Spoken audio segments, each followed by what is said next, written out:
Hafide, congratulations. Hafide, thank you. First Gen Z for Guam's legislature. I believe so. You are correct. How's it feel? Feels good. I'm very happy to represent my generation, and I want to echo again the sentiments of the late Angel Santos that generations will come, generations will go, but if the generation today is not willing to face those challenges, then the next generation will face those same challenges. So, I stepped up to run for office so that my generation has a voice in there, and that anyone can run for office again. I come from humble beginnings again, so. Look, I made it. Anyone else want to step up, run for office? You need to do it now. Make sure the voice is heard and your voice is heard loud and clear. No doubt. How old are you? 26. 26. I think the cutoff for running for public office. 25.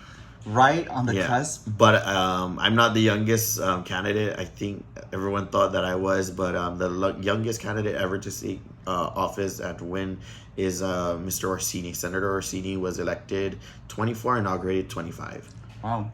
I think Amanda was 29. 28. Or 28 elected. But you represent this new generation. Yes, definitely. And the LGBTQ population. Yeah. So I'm very happy to represent those two huge demographics, the LGBT community and the Gen Z. How old were you when you first decided, I think I'm going to go? I know you've worked for a couple senators before. Was it during those time or even before then when you said, I'm going to do public office?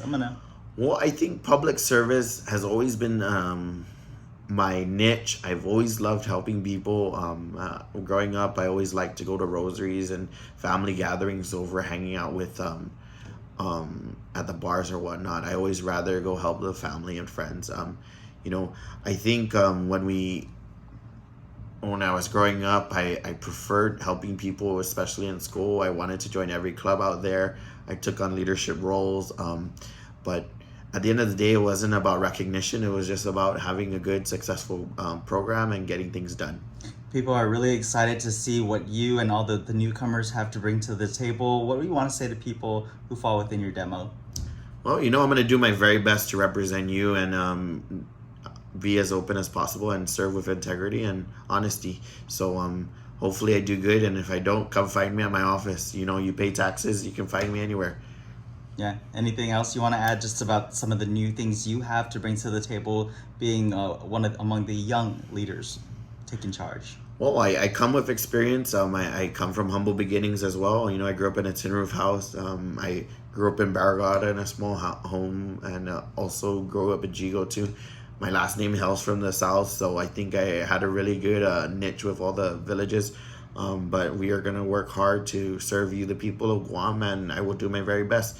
And again, please, once I have an office, reach out to me, come visit me. I'm always open to meeting new faces and meeting those I met on the trail as well. Finally, Roy, there was also news out of the midterm elections. I'm not sure if you saw similar headlines. The first Gen Z to make it, I think he was 25. Oh, yeah, Mr. Fox.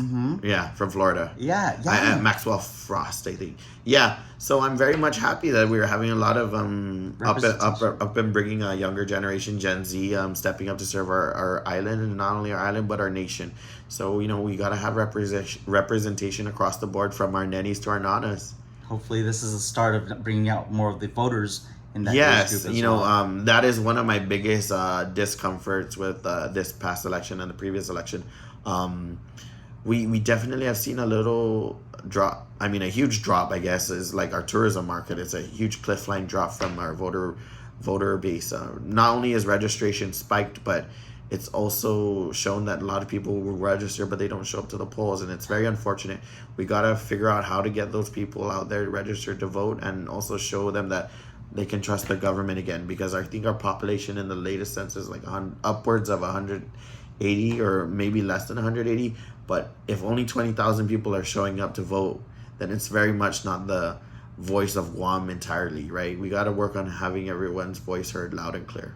All right, Senator-elect Roy Quinata, congratulations. We look forward to seeing so what much. Committees you chair. Yes, well, we'll definitely find out January 2nd, right? Monday is the first day of the year. We'll be there for the swearing in too. Thank you. Yes, thank you.